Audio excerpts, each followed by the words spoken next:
But yeah, the weekend experience was interesting because you just see how other people live, and one of the things that I take from it is I feel appreciation is very important, and again appreciate the fact that I don't have to have a job per se, and that I'm supported financially in that way.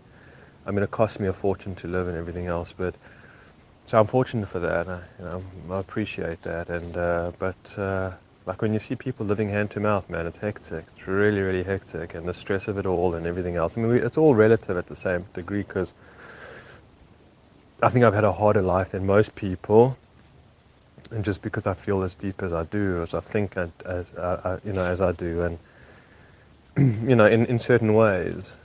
I mean, not everybody do I, but I feel like most people that I know have had a harder life than them. You know,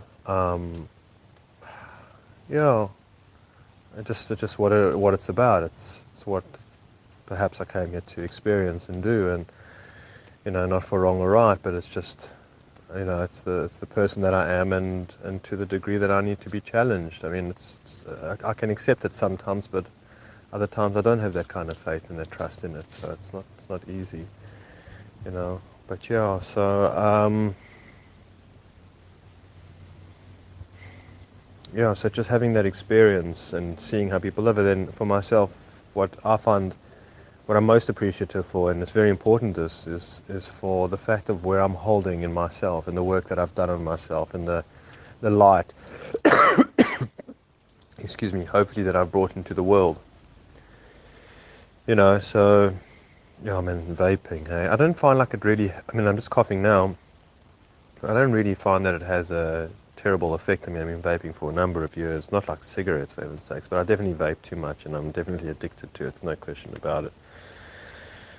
So yeah, not great that, but anyways. So yeah, just the fact that like a lot of people are lost. You know, a lot of people are lost, and whether they know that they're lost or they're suffering or anything like that. Um, Again, I mean, I don't know because again, ignorance is bliss to a certain degree. But for myself at least, I know that more so that of who I am, and I'm pretty stable. And try and be sincere, and try and be, make an effort, and try and help people, and make a difference. And I probably do that more than I actually realize, with people and the type of person that I am. I mean, just even coming across strangers or just, you know, whatever it might be. Again, I don't necessarily get that much from Leanne at all about the person that I am. I think she just feels intimidated by the person that I am, and a lot of the time that she doesn't even feel that she deserves me, you know, which is something that she's got to get over. But I know about the feeling feeling that you really deserve something, because I've had no self-entitlement whatsoever, you know. Even the car that I did get, my father had to push me to get it, and I was like, Dad, it's so expensive, just get it. I mean, he paid for it, you know. And so, no, Dad, I feel terrible, I feel bad, and then, also this house costs so much money, and I just didn't feel that sense I didn't feel that entitlement for it, so it's difficult for me, that, and, yeah, for Leanne, you know, but I'll tell you, I was listening to, what's the guy's name? Son of Sam. What's his name? David Berkowitz. He was a serial killer in the 1970s or something like that. And they did an interview with him, and very interesting guy. And anyways, he's been working with a psychologist, and the psychologist said that, or I don't know if he's a psychologist, but he said that he feels that majority of mental illnesses, in a way, I don't know if you want to call them mental illnesses, is 90% to do with shame. The shame that we carry, and then the avoidance of that shame and that pain and that admitting it. It's an incredible interview with this David Berkowitz, because I think he's like 70 something, whatever. He's been in prison and he'll die in prison. But I mean, he's made like a absolutely 180.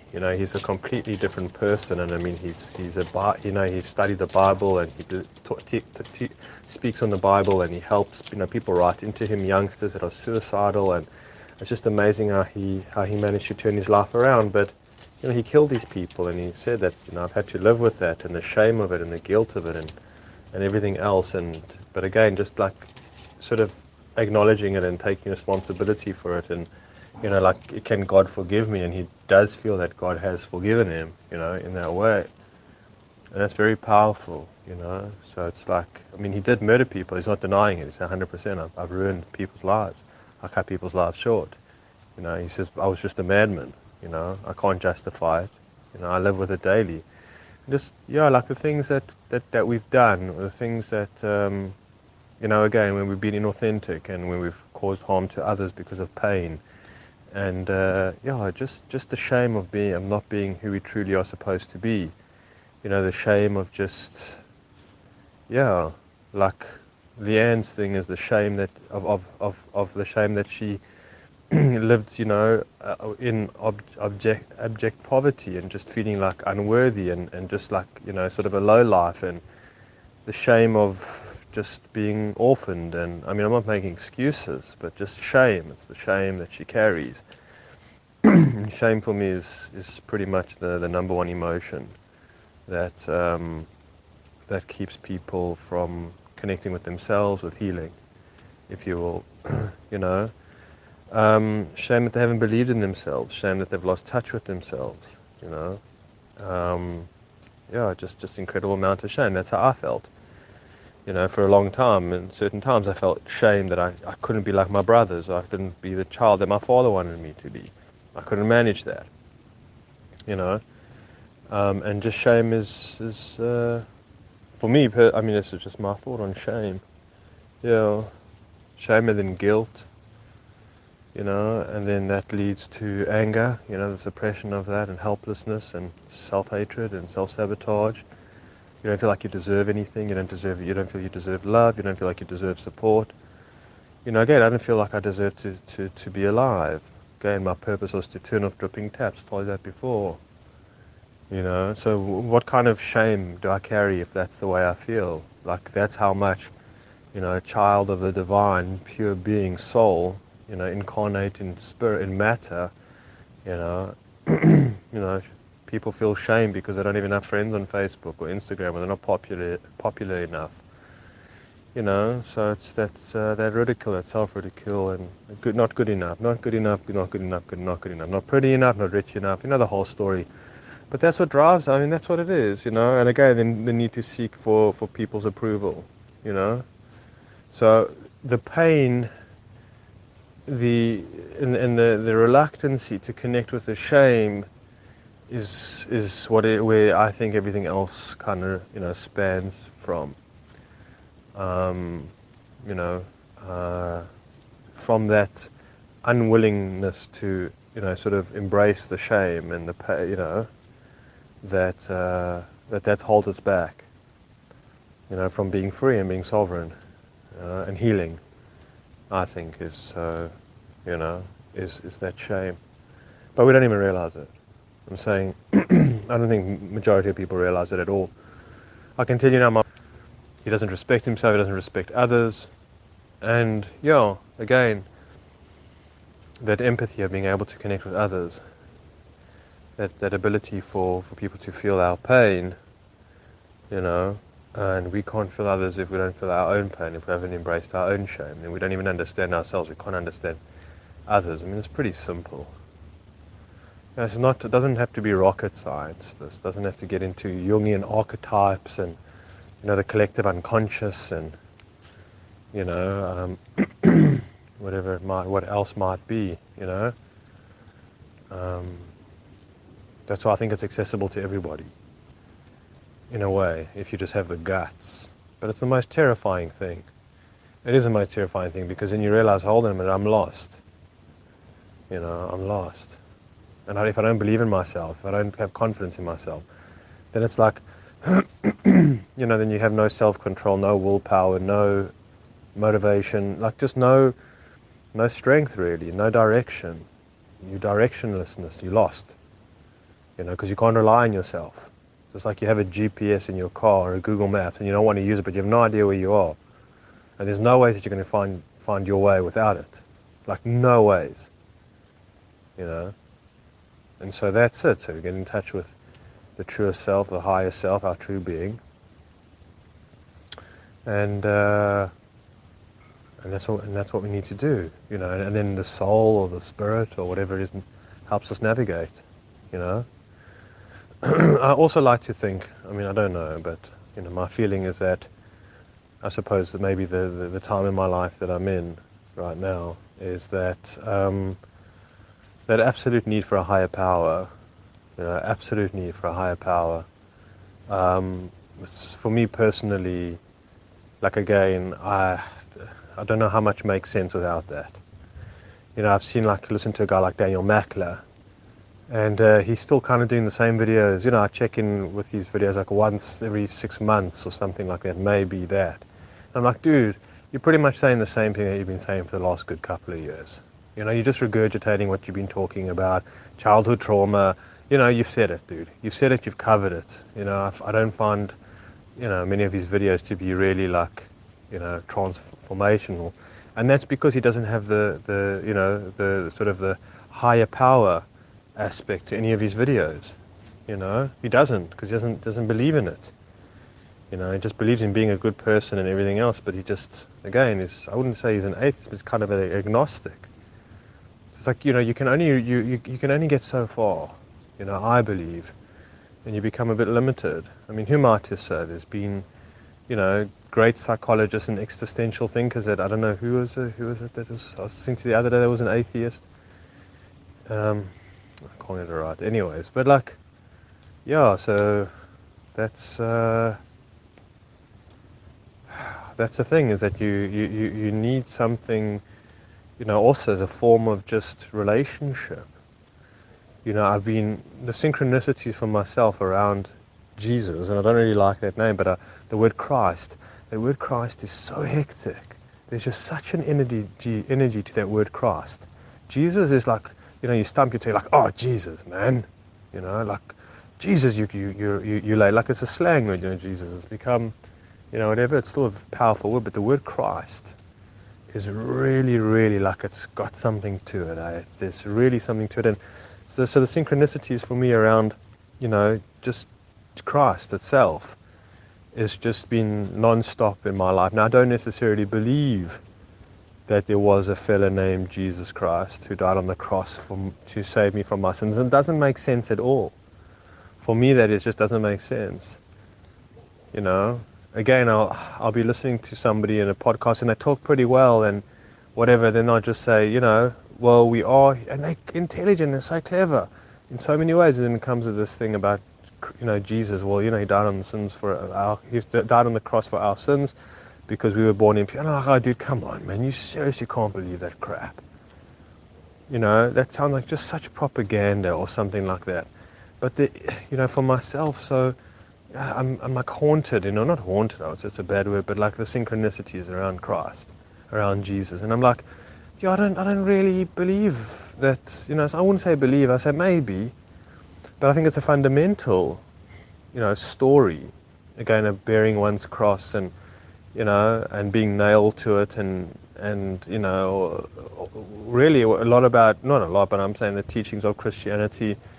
And I find more and more people like J.P. Spears, you know, and Neil Kramer, and just, I mean, I don't really I sometimes listen to J.P. Spears, but, you know, it's more, even Joe Rogan, apparently the other day somebody was saying, you know, when he's talking about, you know, like, you know, needing Jesus in Christ and whatever, you know, something or other. So it's just so for myself, it's more about like, okay, so what is it about? And for myself, the idea of Christ is brotherhood. You know, for myself being a male and it's brotherhood. It's something that I've never had. You know, I'm not saying because I have brothers per se. You know, I do have biological brothers, but you know, I mean, there's no brotherhood there. There's nothing there. So let me fix this up.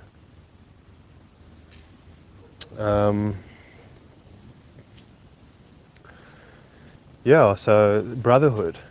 It's beyond friendship. Brotherhood. Brotherhood is more of a family. So the idea that like, okay, when I'm really, the chips are down, I'm really feeling like down and out or something, or just really hopeless, or like, I can't believe this is happening to me. Ongoing pain and suffering, it's like you really feel that, the universe is against you, or like it's just meaningless, whatever it might be. I mean, it's just, there's so much that can happen. It's just so much heartache for myself that I experience, and disappointment in people, and the world being so upside down and inside out, and just having to just manage it, the whole thing, and every, whatever it might be. And yeah, so just for myself to not feel so vulnerable at times, like, what happens when we die, you know like, it's a trip, man. It's an absolute trip. We just don't think about it. But are we in good hands? Are we not? Are we, what happens? I mean, we don't really know. But are we loved? Are we looked after? Do we go home? Is there a home?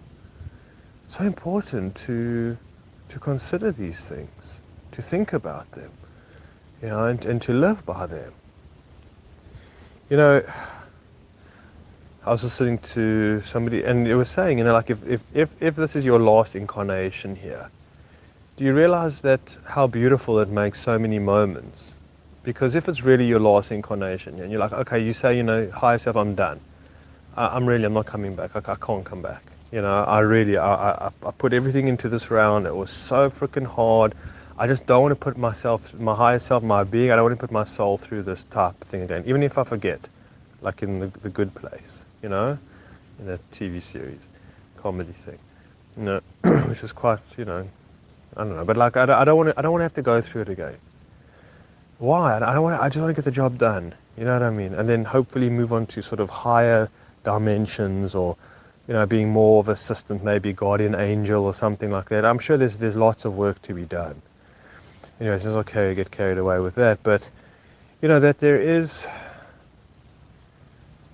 that you are worthy of a seat in heaven, that you are worthy of God's love, that you are worthy of protection, that you are worthy of your life being tailor-made for your own, becoming, for your own purpose, for your own story, your own very story, and that it really matters, and that you're not insignificant. Because today we just feel so irrelevant, we feel so insignificant. 8 billion people, or whatever it is, on this planet, and just again, not feeling very unique or special. And it's up to ourselves as individuals to really embrace that and honor the fact that we are divine, and that we are unique, and we are special. That we are beautiful. I don't know, whatever it is, I don't know. But there's a feeling, there's an intimacy, and there's a feeling of like, yeah, I deserve, or yeah, I belong, or yeah, like, there is something higher and greater about me.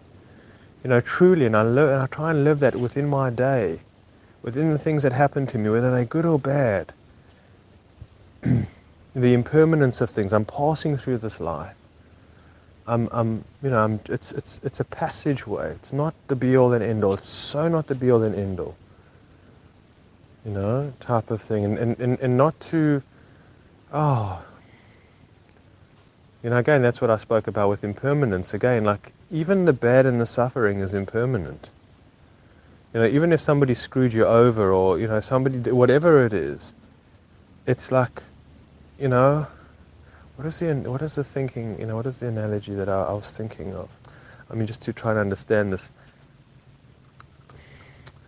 I'm just saying that if in the afterlife, again, and this is so important, it's obviously not discussed, but if the universe is exactly how it's supposed to be, right? If it is, and in the next life, in the world to go, whatever it is, it's like even the villain in this life who did the most harm to you, who even, molested you as a child or whatever, it was like really the basis of all evil. When this narrative, the story is over, and it's it's not so relevant anymore. It's like, so what happens to that person that abused you? Do you really in the next life want to see them burn in hell? Do you really have all that anger and frustration? Do you know what I mean? And it sounds like, can we not just contemplate this just for a minute? What happens if, Like, I don't know, the really sort of bad, evil people like the ANC, the people, politicians of this government. They take money that are supposed to go to hospital so they can buy their girlfriends, handbags and buy apartments in Dubai or something like that. Like, literally, just the level of crime. They're prepared to let the currency crash and make everybody's life, but everybody's only a few people. Maybe it's 50,000 of them, let's just say, which is never 50,000 out of the whole country, and yet they've torn it to the ground, and the irresponsibility. And it's like the police commissioner, Bheki Cele, however you say it, he's the biggest gangster and he knows nothing about policing. There's like, I think, 69 murders a day in this country, if not more. Highest rape capital. These guys are the biggest gangsters. They've broken this country into pieces. They've raped, pillaged and destroyed it, and they care nothing. All they want to do is just stay in power and continuing driving it further into the ground. And you know what, again, the people of this country, they still vote for the ANC. They still vote for them. They're scared to vote for the white man. They're scared, which is ridiculous. It's absolutely ridiculous. But it's the same thing why they, the black people in the O.J. Simpson court case, they said, listen, we got him acquitted. We knew that he was guilty. I mean, they did a survey on them, I don't know, not even that long ago, because, O.J. died, I think a few weeks ago. And they were interviewing the people who were on the jury, and then the jury said, nah. He said, no, he was guilty, but what happened to that guy, I think it was Rodney King, I'm giving myself away, or something or other, I can't remember which guy it was exactly, but the riots that happened in LA, I think it was, and it was kind of like payback, because this is O.J. Simpson, is a proud black man, or whatever it is, and even if he's guilty, the black people still supported him and said, no, he wasn't guilty. They supported him. So the same thing in this country, where they support the black person, but they're stealing your money. They're stealing that. There's load shedding. The electricity goes off 6 hours a day. You're having water issues. There's no delivery service. Your places are riddled with crime. There's unemployment, but you people still vote for them. So let's come back to what I'm saying, is that even these ANC people, these really mother effers, these people who are peddling in child, trafficking, and and it's real, the really worst, the bad of people, but there's something like when you kind of turn the other cheek. There is something when, for example, like, that I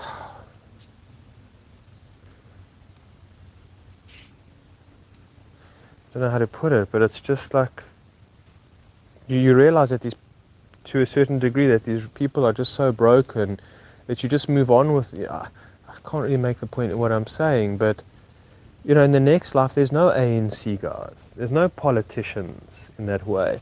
I mean, if you just enveloped in light and being and whatever it is in godless space and universal consciousness or whatever it might be, and there's no body and there's no time, and everything just feels so warm and just really brilliant, and just like how the people describe it, the near-death experience, where they say, like, I can't even see myself fitting back into my body.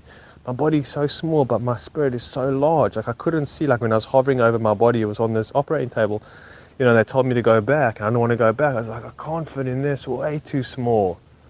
And they said as soon as I came back, all the pain and everything else, and I mean, they talk about leaving their children behind, their wife and children behind. I mean, like, they're going to the afterlife and they're having this beautiful experience, and they're aware that or like, I don't know, it's a mother, and she's got her 2-year-old daughter that's there, and her husband. She was in a car accident, and she's aware of this in the afterlife. I don't believe these stories are, I mean, apparently it goes back to, near-death experience goes back to Plato's time or something, that they have recordings of these things. Far out, man, far out. And the way that they tell these stories so vividly, it's just, can't deny that.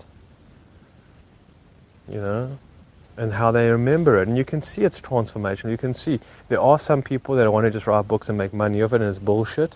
And you can see, but there are the legit ones, I believe. I don't, So they say, I don't want to come back. Even though they're leaving their 2-year-old daughter behind and their husband behind. Because it's just so wonderful. And they say, well, look, you've got to go back. And they say, as soon as they come back, obviously the person's in a lot of pain. It's a lot of pain. And then they say, oh, like I didn't tell anybody about what happened because this is a crazy society and culture we live in. I didn't tell anybody what happened to me because they'll think I'm nuts. I mean, that's the place that we're living in. That's the world we're living in. If somebody has this experience, they say, oh, well, it's just you're just having an hallucination because your brain was dying or some nonsense, whatever it might be. So that's what was going on. That was nonsense. It was rubbish. So in the next life, with all this beauty and all this love and all this, connectedness, whatever it is, are you really going to still, I want to get vengeance on these people? Even if somebody, God forbid, murdered a family member of yours or whatever it might be. Horrible, horrible things. And that's why I'm saying impermanence of the pain and the suffering. That's why, and I'm saying I'm taking a crazy leap here in this thought, in what I'm saying, and I don't know. And all of these things I don't know, and I'm probably only the tip of the iceberg, of course. But that's why maybe I can't really say. But the suffering is over. Once your soul is passed on, even for an animal that's being tortured, a cow that's been milked to death and artificially impregnated so that it can get the milk and its calf is taken away or whatever it is, so we can have our goodies. And it's heartbreaking. It's heartbreaking, and it's heartbreaking to see that a gazelle will rip a sheep apart, or not a gazelle, like a jackal or, whatever of jackals. I don't know what the collective pronoun, I don't know whatever term is, but or a tiger or something like that. It'll just rip the hippo apart, a dying hippo and whatever. Just as awful. It's awful, awful, awful. Being eaten alive. But as soon as it's passed on, poof, there's no more pain. And it's almost like there never was. We don't appreciate the lack of impermanence, for better or for worse. But isn't that an amazing thing? But that's what I'm saying. Okay, fine. So if we get to the next place and you don't hold a grudge, like with the previous owner of this house that I bought, my father bought, whatever. It was a horrible, horrible, horrible experience. It kept me up at night many, many, many nights because he was just, I couldn't believe, the most disgraceful person, one of them that I've ever come across. Greedy to the absolute T. No matter how much I said to him, he's not being fair, he's not being right, he's being disrespectful, and whatever it is, I bent over backwards. He just laughed at me. He says, this is what you owe me. I didn't owe him that. It's a long story. I didn't owe him. He couldn't care about me. He used to boast about how he only pays the gardener 300 Rand a day for working in the bloody hot sun. He doesn't even give him food to eat or something to drink. This old man. This guy's like I was a multi-millionaire. So proud of himself. Selling a chair that was like 30 years old for 100 Rand. Which is nothing. Rather just give it to the SPCA, give it to charity. Oh no, I can't do that because it makes him vulnerable. But my point being is that he's not in my life anymore. And so I don't hold a grudge. Okay, maybe it wasn't that severe. But a lot of things, even our childhoods, whatever, it doesn't matter. It's impermanent. So it's like, no, but I feel that was wrong and I was treated this way and how can the controllers of this country and the politicians and the Anthony Fauci's and whatever it is and the Joe Biden, how can they behave this way and how can they lock people down and how can all of these and what they get up to and the propaganda and the I don't know, I haven't been down that road for a long time, and the poisoning and the GMOs and the legalization of psychedelics and the promotion of just whatever it is, and oh man, just all the filth and the dirtiness of this world. And yes, we live in it every day. We face it every day. Everyday lawyers. Oh, this place is just so darn evil, man. It is just so dark. It's just so dark. But in the next life, that's it. So it's all impermanent. It all flows. you know? It all flows. And what, even our joys, even our happiness, it all flows. But the one thing that I feel is sustained through it all, you know, is the self, is the true self, is the soul, is the connection that one has made with their true being, and try and mostly operates from that, and not from some kind of subconscious motivations of shame and fear and guilt and whatever it is, and pain, you know, but that it is actually free to, oh man, free to, I don't know, feel what's true. For you, it's hard to put into words, but for you to connect with your true essence, you know, and that, like, your own accomplishment of not being lost, you know, of not being lost, that you actually feel that I'm a decent, nice person. Not because the world tells me so, but I feel that when I close my eyes at night. You know, I feel that I'm not, like, holding too many grudges, or not just, they're not grudges, I don't know what it is. But that you have more faith and you have more trust in the whole process of things, you know, and you have more confidence in yourself and in your life, and that you're actually proud of yourself. And that's that connection that you have with yourself, that when you go within, you don't even have to go with it, it's right there, right now, and you'll always have it. You know, it's the father in you, it's the mother in you, it's the friend in you, you know, it's the husband in you, it's the wife in you, it's everything within you, in your being,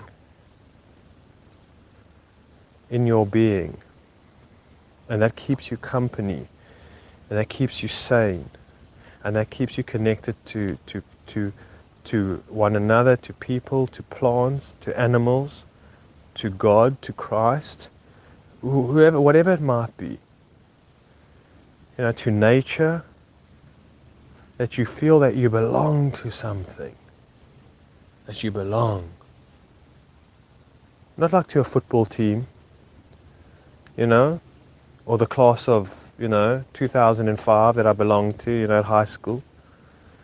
No, but a real belonging that we actually have no frickin' clue about, because we've barely yet to experience it. A real family, to be a part of a real, you know, tribe. Even that word, the words fail. To be a part of something that is so most profound, that cannot be put into words, that cannot be truly fully experienced in this human limited body. Just cannot be. Just absolutely cannot be. And it's there.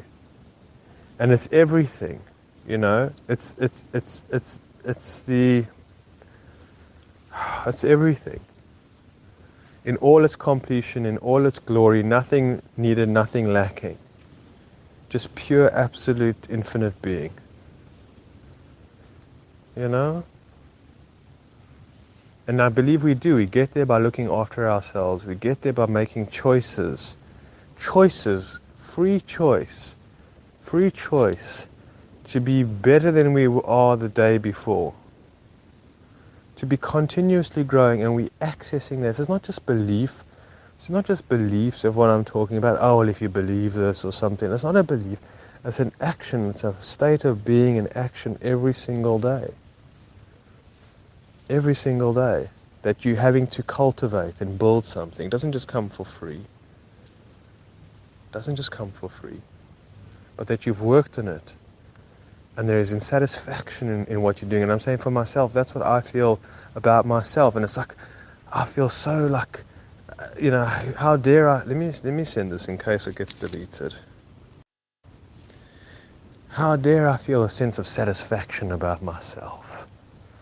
You know? I mean, look at you. I mean, think about the resistance that can come up for me, and all the shame that can come up for me in that feeling of you know, of honoring the success of who I am. If I had to meet me, how would I feel? If I had to meet somebody just like me, would I be proud of them?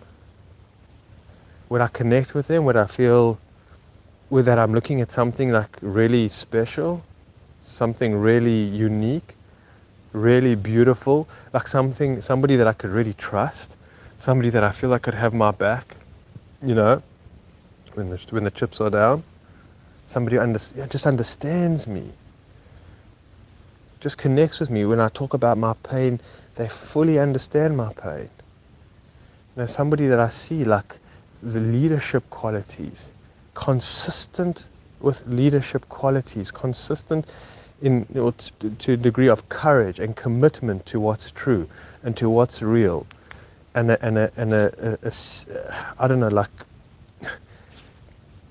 to like making it meaningful, making life meaningful. It's not just like haphazard or these random events that are just keep on happening to us or whatever it might be about. Significance, that I meet this person that can show me the significance of the things that are going on in their life and how they're serving in a higher purpose, in a higher tapestry of things. You know? Somebody who actually sees the tapestry. I heard somebody say the other day, it's imagine like you're an ant on this tapestry of this carpet, you know, with all different designs and whatever it is, or maybe just even a picture on I don't know, tapestry, you know, like a rug. And you're just like this ant, and all you can see is with a little dot underneath you. And I'm saying that's how and now if I meet somebody who's not just that ant, but has like a bird's eye view of the whole tapestry, of one's life, of the existence, of our purpose here, of what we're doing here, of where you fall into place in the whole picture of things. Where do you find yourself? Where do you slot in? Or do you just see yourself sitting on the couch and binge watching whatever it is, you know, addicted to porn, you know, over whatever it is, you know, unhealthy, no confidence in themselves, no feeling the spirit of an adventure of the human existence and, you know, and everything. I don't know, I can get carried away, but like, or that shameful person who just didn't get any good grades at school, that shameful person because I just didn't, not pretty enough, not good looking enough, not sexy enough, not rich enough, you know, shameful. If people really had to know how I really feel about myself, just a tremendous amount of shame. Like if I had to meet myself and I was just riddled with the shame that I was talking about, how comfortable would that make me feel? So what I'm saying is if I don't have that much shame in me, that's a success. That's already a success. No, sure, I don't have a full-time job bringing in money. I'm alone 99% of the time, you know, living, whatever. I try to go to the country. I sold everything to move to a sustainable community, find myself back in the city, you know, made friends with really wrong people who weren't on the same wavelength as me, gave so much of myself away for nothing, in hopes that they would, you know, be my friend and that they would also try and work on themselves and grow. We could grow together, kind of a brotherhood, you know, or something or other. And just to be let down and having nothing to show for that. I don't know. I don't know if I really feel that I've made a lot of mistakes in my life, because I think a lot of the things that I did was with good intentions. I think I didn't hurt people. You know, and I wonder about my brother, if he can say the same thing, or if my father can say the same thing. And you know, we are guilty when we do not feel where somebody else is coming from in their true moment of pain, or when they're looking to be seen and felt and heard. And we ignore that. You know, it's dangerous. It's dangerous to you know, I'm not saying, like, obviously it's not all black and white. It's just like anybody needs. So like I got another drunken guy, you know, let's say for myself, it's dangerous in South Africa, you know. It's dangerous to help people out, depending where it is. Like what they do here in town is that like a woman will pretend to faint and fall on the floor, and somebody goes to help them, and then they come and they just mug them and hit them over the head and steal whatever it is, you know. And that's what you can't, you know, you can't. Even though someone's falling, you can't do anything to them because it's going to put you in harm's way, and it could be a trick.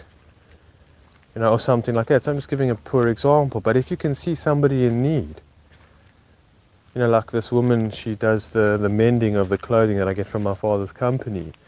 She's a good lady, she's an Indian lady, and she really lives on the poverty line. And there was fraud on her account. It happened so much here in South Africa, and her account was wiped out.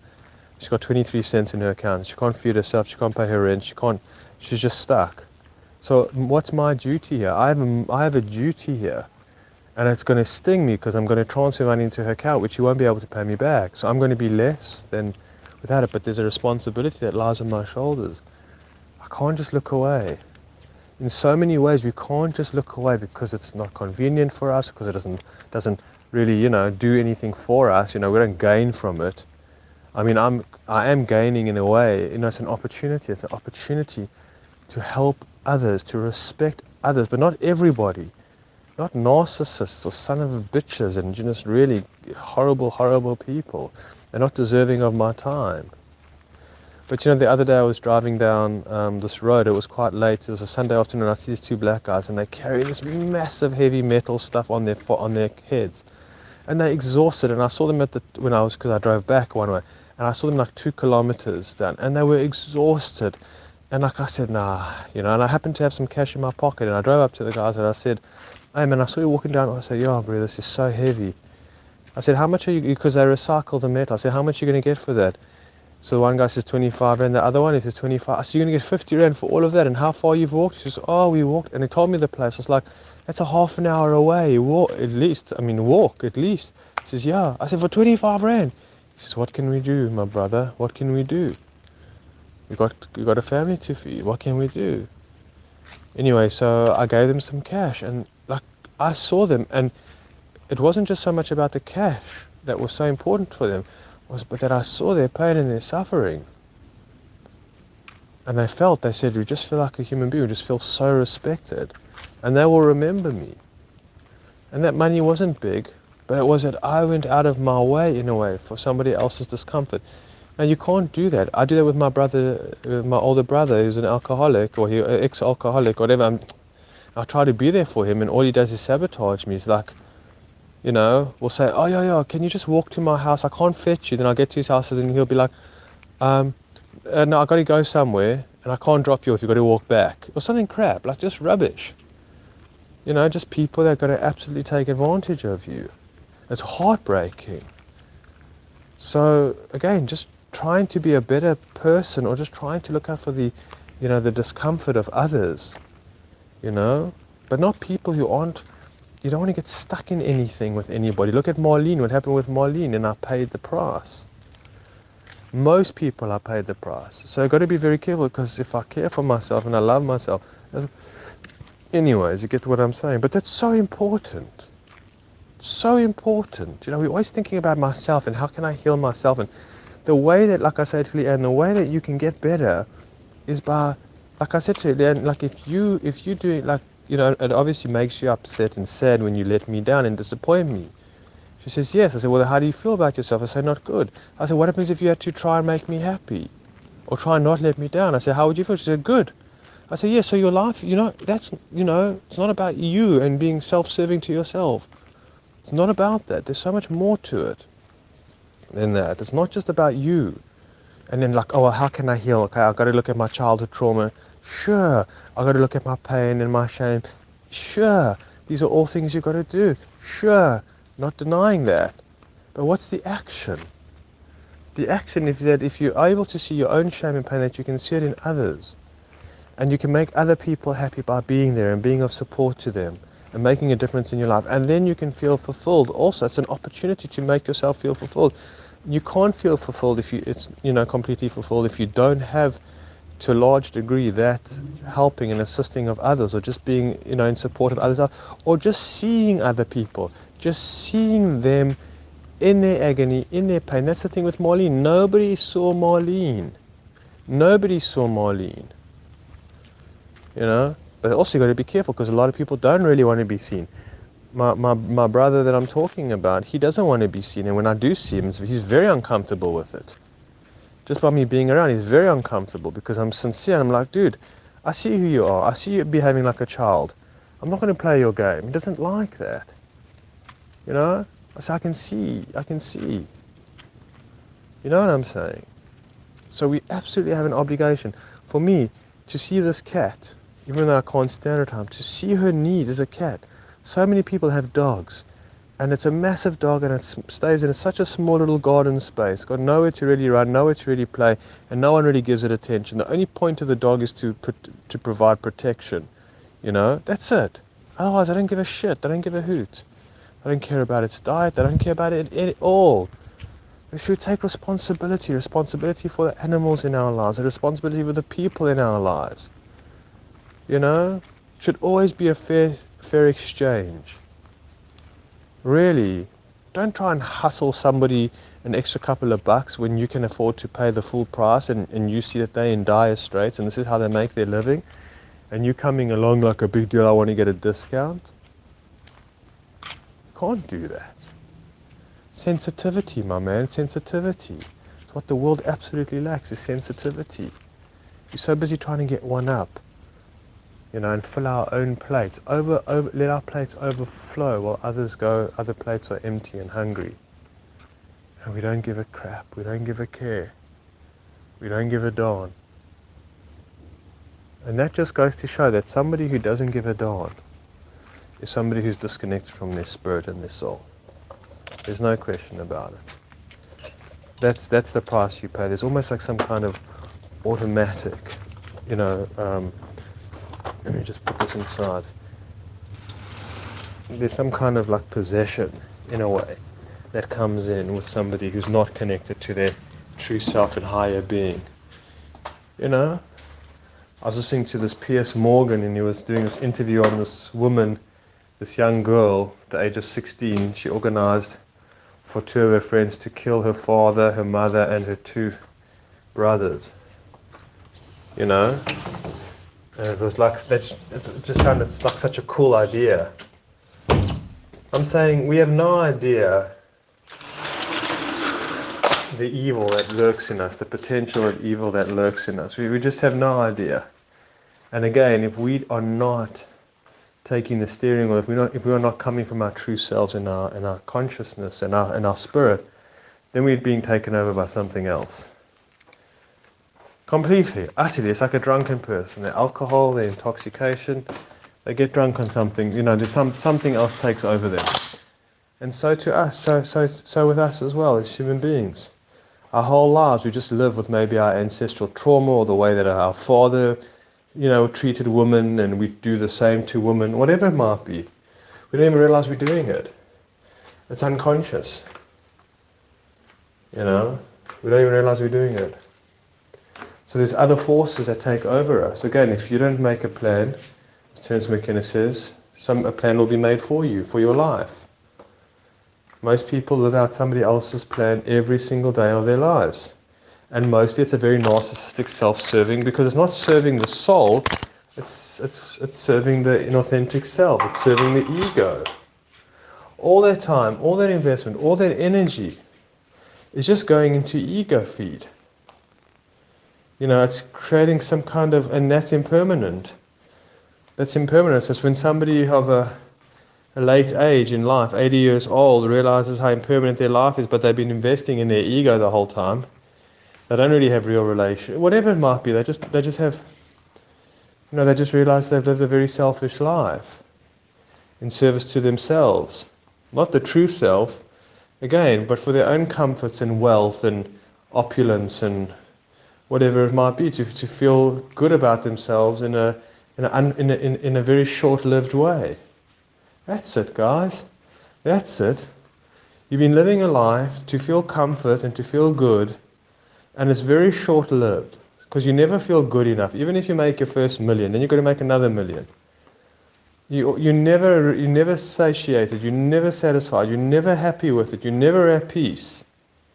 You never can really sit with yourself and feel like, wow, okay, I can really feel something within my being. I can feel the satisfaction, of connecting to that self, and that in itself is inspiring. That in itself is the essence. Is the fruit, is the perfume, as as Muji would say. He uses quite good words with that. But no, I'm being silly.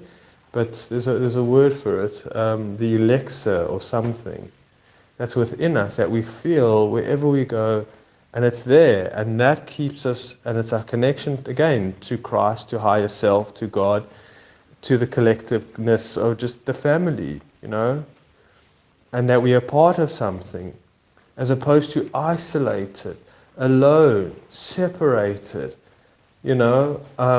overwhelmed by negative thought, or not just negative thought, but thought and shame and emotion. It keeps you on such a low vibration and keeps you absolutely trapped. You know? So, short-lived, comfort and desire. Get the latest phone, okay. After 2 months, you're bored with it. You don't even, it's insignificant. Whatever it is, it all becomes irrelevant. All of it. Your Christmas days become irrelevant after Christmas and New Year's. It's irrelevant. Almost never happened. You're not actually experiencing anything in a deep level. Not your relationships, not so anything. So you're absolutely void. You're miserable. You're isolated. You're lonely. You're depressed. You're disconnected. You're confused. You're lost. You're blind. You're deaf. You barely taste anymore, because you've so overdosed yourself with, with taste, with sugars and sweets and whatever, and salt, that you're being compromised. You can't even taste, the fruit, the sweetness of an apple anymore, or something like that. That's gross, Like, so you compromised yourself entirely and completely, and all you're desperately looking for is those convenient or whatever comforts that don't last long at all. Always be hungry ghosts. Hungry, hungry, hungry, hungry. Never feeling a sense of being fulfillment. Never a sense of peace or satisfaction with your being. I mean, it's crazy. It's crazy, and that's why the world... You look around you and it's just such a sad place, because, so that's what I'm saying, coming back to me, is that, and almost like I feel like I have the audacity, there's a part of me that has the audacity of actually feeling satisfaction with yourself, Aaron. Feels like the greatest taboo, like complete, I feel like that's not right, that's just, how dare you do that? You've been told your whole life. How can you be happy and satisfied with your own true self and your own, But whose voice is that? No one's even saying that to me now. It's my choice. I need to feel that. Just like with Leanne, you can feel yourself to be worthwhile. No one's telling you that anymore. You're not a child that's being mistreated and given up for adoption and not cared for. And she got a horrible story that she was put in an orphanage, and she was, I think, 12 years old, and she was desperate for her mother to come visit her. Desperate. And the sister came like once in 6 months, and she said, "Please tell Mom to get herself together and come take me back home," she said to the sister. Anyway, the mom rocked up after like a year or 10 months, and she had another baby. It was her baby. And Leanne was absolutely heartbroken. It's like, I thought you were getting yourself together. I thought I was coming home. And you only come visit me once the whole year. Can you imagine how you're going to feel about yourself?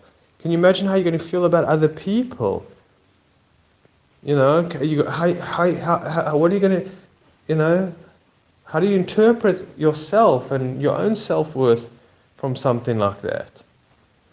Imagine the shame that you feel. Oh, how stupid I was, and I don't deserve it. And my mother's going to love, for her, she's going to love that child. And, I'm such a piece of shit, and I'm just getting in everybody's way. Now I need to go to a new foster parent. And then they feel like, they're actually upset because I'm going to cost them more money. And they're not doing it out of the goodness of their, whatever it might be. You just feel so wretched in yourself.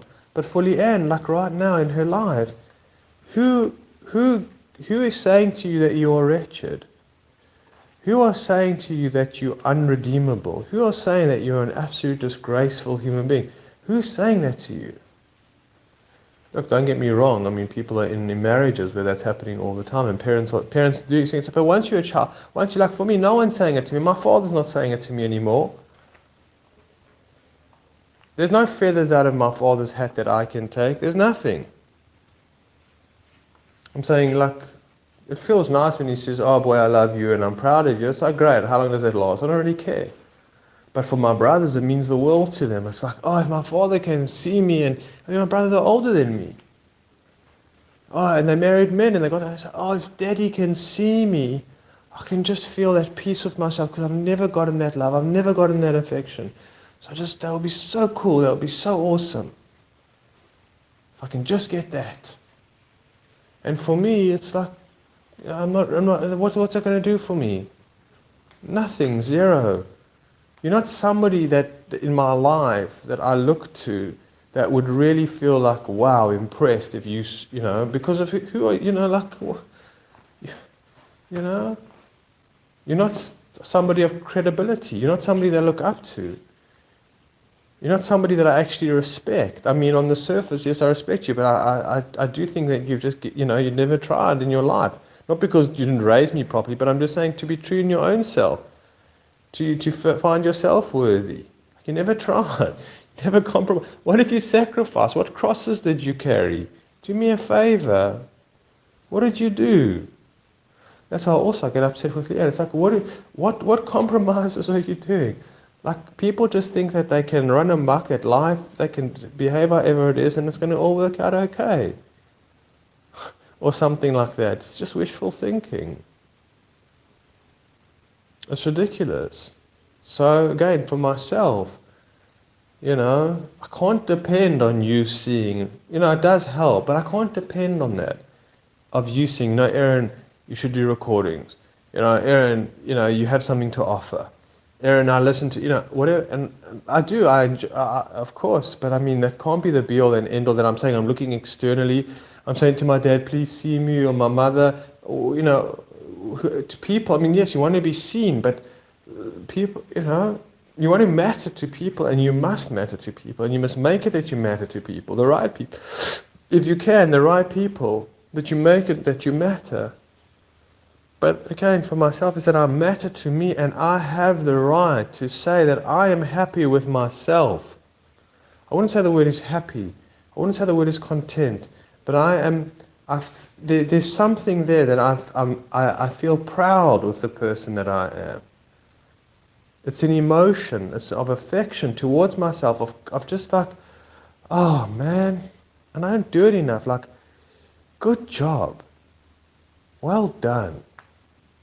I'm so proud of you. You know? Like, really.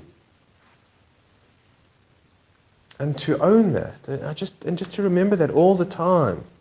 Or as much as I can. Because again, I got a negative self-image. I got a critical self-talk that goes on often of the time. I don't even realize it. It's happening all the time. I can tell you the most stupidest things that I give myself a hard time for. And I think people are so much better than me at it. And I started preparing these, I started fixing these damaged shoes that I get from my father's, you know, company with glue. And I didn't get it done the first time I did it. And I was just so stupid and hard on myself. And then when I took it to a shoemaker and a shoe cobbler and he was fixing it and I was watching it, I thought to myself, geez, man, you've been doing this for how many years? Like 10 years. I said, you're still struggling. And for me, you know, or like I said, I'm giving myself a hard time. Like I'm saying, it was a struggle to put the glue on it in a certain space. And he says, it's a struggle for me. I said, and for myself, I was doing it like my second time and I was saying, oh, I can't believe it. I'm messing this up. It shouldn't be a struggle. Why am I making so, like, I can't do this? Whatever it might be, I'm sure. We do it, we're all doing it. We're all doing it to ourselves all the time. On so many levels, we just don't even realize because we're just so used to it. We're just so used to it. And the biggest thing is actually, one of the hardest things that we give ourselves a hard time about is when we're doing something that's unique. When we're doing something that's very different or unusual to the sort of, you know, common theme and whatever it is of society and culture, whatever it might be, you know? When we're being an individual, we give ourselves the hardest time because that's how we were raised. Keep in line, you know? Be another brick in the wall. Scared of our own individuality. Scared of going our own way. You know, being a bit unhinged in a healthy way, in a creative way, in an expressive way, but in a true way. You know, I mean, not like tattooing one's whole body or something like that, just to be fringe. You know? Yeah, that kind of self-expression. But how on earth are we going to self-express, if we don't truly have confidence about who we are and feel a sense of well-being and love for ourselves and support and connectedness and a brotherhood, you know? I mean, I am a male. My energy is both, female and male, but I'm a man right now, and the brotherhood that I have towards myself, for heaven's sakes. So we've got to be creative and find out what is the words, what is the relationship, how is it that we define the relationship that we have with ourselves. There isn't any. Like, oh, this is my girlfriend, this is my boyfriend, this is my brother, this is my sister. We have all these external words of relationship, but what's the relationship with oneself? And that's the most important relationship that there is. It is the most important relationship that there is. So there's no word for it. So for me, let's just say brotherhood. Brotherhood towards myself. Because there is a separation. I'm able to talk about something that's almost separate to me that I'm always trying to connect with and join with. Isn't that bizarre? Subtle, but very, very bizarre. Almost two parts of me. Me, myself, and I. There's definitely different parts of me. We're talking about maybe getting more observant of the soul now, Far out stuff. Alright, my friend, I'll leave it at that for now. Cheers.